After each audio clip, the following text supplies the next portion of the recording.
Assalamualaikum warahmatullahi wabarakatuh. Kami dari kelompok 2 akan memaparkan materi kami yang berjudul Teori Akuntansi Normatif dan Teori Akuntansi Positif. Berikut anggota kelompok, yaitu pembaca pertama, Fitrianto Rifai, pembaca kedua, Randy J. Domut, pembaca ketiga, Sofyan Tiantu, pembaca keempat, Elvi Maharani, pembaca kelima, Cintia Azhari Rauf, dan pembaca keenam, Mayantri Yusuf. Baik, saya akan membawakan materi yang pertama, yaitu teori akuntansi. Teori akuntansi adalah penalaran logis dalam bentuk seperangkat prinsip-prinsip yang luas yang memberikan kerangka referensi umum untuk mengevaluasi praktik akuntansi dan memberikan pedoman dalam mengembangkan praktik dan prosedur akuntansi baru. Teori akuntansi normatif. Menurut Nelson, dalam literatur akuntansi, teori normatif sering dinamakan teori a priori, yang artinya dari sebab ke akibat atau bersifat deduktif. Alasannya, teori normatif bukan dihasilkan dari penelitian empiris, tetapi dihasilkan dari kegiatan semi-research. Teori normatif hanya menyebutkan hipotesis tentang bagaimana akuntansi seharusnya dipraktikkan tanpa menguji hipotesis tersebut.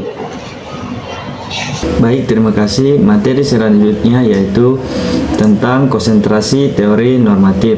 Teori normatif diketahui lebih berkonsentrasi pada dua hal. Yang pertama, penciptaan laba sesungguhnya, true income. Teori ini lebih berkonsentrasi pada pengukuran tunggal yang benar untuk aset dan laba. Dan yang kedua, pengambilan keputusan. Teori ini menganggap bahwa tujuan dasar akuntansi adalah membantu proses pengambilan keputusan dengan menyediakan data yang relevan dan bermanfaat di beberapa kasus. Teori ini didasarkan pada konsep ekonomi tentang laba dan kemakmuran atau konsep ekonomi pengambilan keputusan rasional. Konsep tersebut didasarkan pada penyesuaian rekening karena pengaruh inflasi atau dari nilai pasar aktiva. Materi selanjutnya yaitu anggapan teori normatif. Anggapan teori normatif itu terbagi atas 5. Yang pertama itu akuntansi seharusnya merupakan sistem pengukuran. Yang kedua, laba dan nilai dapat diukur secara tepat. Yang ketiga, akuntansi keuangan bermanfaat untuk pengambilan keputusan ekonomi. Yang keempat, pasar tidak efisien dalam pengertian ekonomi. Dan yang terakhir itu ada beberapa pengukuran laba yang unik. Selanjutnya yaitu contoh teori normatif. Ketika kita ingin mengetahui kapan sewa guna harus dikapitalisasi, tentu pertanyaan tersebut menghasilkan beberapa alternatif jawaban. Dengan menggunakan teori akuntansi normatif, kita akan memilih yang paling tepat, seharusnya menggunakan penalaran yang logis. Slide selanjutnya tentang teori normatif di Indonesia. Indonesia, teori akuntansi normatif dikenal dengan nama praktik akuntansi berterima umum atau PABU atau GAAP.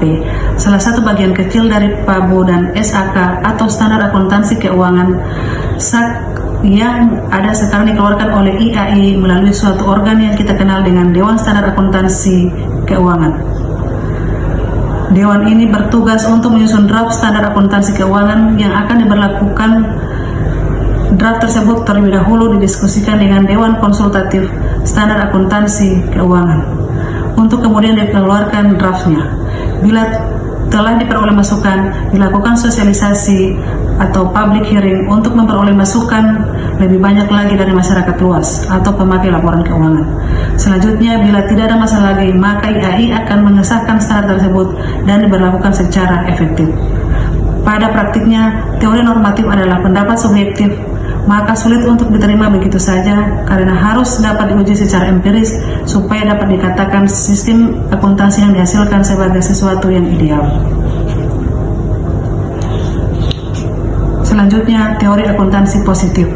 Positive Accounting Theory atau TAP dimaksudkan untuk menjelaskan dan memprediksi konsekuensi yang terjadi jika manajer menentukan pilihan tertentu. Penjelasan dan prediksi dalam TAP didasarkan pada proses kontak atau hubungan keagenan antara manajer dengan kelompok lain seperti investor, kreditor, pihak pengelola pasar modal, dan institusi pemerintah. Watts dan Zimmerman 1986. Saya akan melanjutkan materi selanjutnya. Materi selanjutnya yaitu hipotesis pada teori akuntansi positif.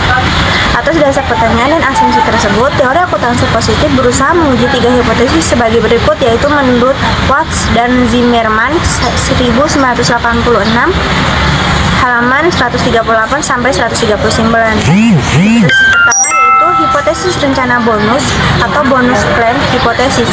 Atas hipotesis ini, manajer perusahaan cenderung menyukai metode akuntansi yang meningkatkan laba periode sekarang. Yang kedua adalah hipotesis utang atau ekuitas. Makin tinggi rasio utang atau ekuitas, perusahaan makin besar kemungkinan bagi manajer untuk memilih metode akuntansi yang dapat menaikkan laba. Dan yang terakhir adalah hipotesis cost politik, yaitu ukuran perusahaan merupakan variabel proksi dari cost politik. Baik, materi selanjutnya akan dilanjutkan oleh saya, contoh teori positif. Jadi salah satu contoh dalam penggunaan teori positif adalah hipotesa mengenai program pemberian bonus. Hipotesa ini menunjukkan bahwa manajemen yang remunerasinya didasarkan pada bonus akan berusaha memaksimalisasi bonusnya melalui penggunaan metode akuntansi yang dapat menaikkan laba dan pada akhirnya memperbesar bonus. Teori ini akan dapat menjelaskan atau memprediksi perilaku manajemen dalam hal program pemberian bonus. Atau contoh mudah teori positif adalah creative accounting. Selanjutnya ada hubungan antara teori akuntansi normatif dan positif. 1. Perbedaan pendekatan dan dasar di antara teori akuntansi tersebut menyebabkan 2 taksonomi akuntansi. Pendekatan teori akuntansi normatif menghasilkan taksonomi akuntansi sebagai seni atau art, sedangkan teori akuntansi positif menghasilkan taksonomi akuntansi sebagai sains.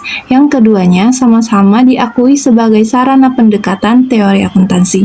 Yang kedua, teori akuntansi normatif yang berbentuk praktik akuntansi berterima umum atau PABU merupakan acuan teori dalam memberikan jalan terbaik untuk meramalkan berbagai fenomena akuntansi dan menggambarkan bagaimana interaksi antar variabel akuntansi dalam dunia nyata yang merupakan fungsi pendekatan teori akuntansi positif.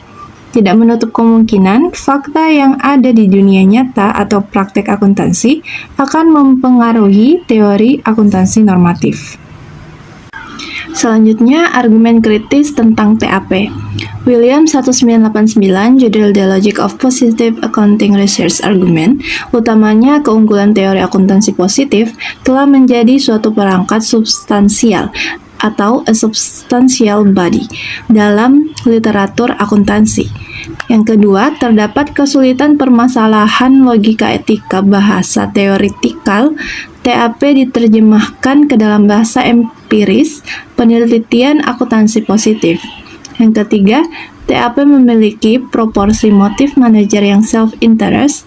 Tujuan tulisan Williams 1989 ini menunjukkan bahwa studi penelitian akuntansi positif mengalami permasalahan logika dan pengukuran yang digunakan untuk menguji teori tersebut.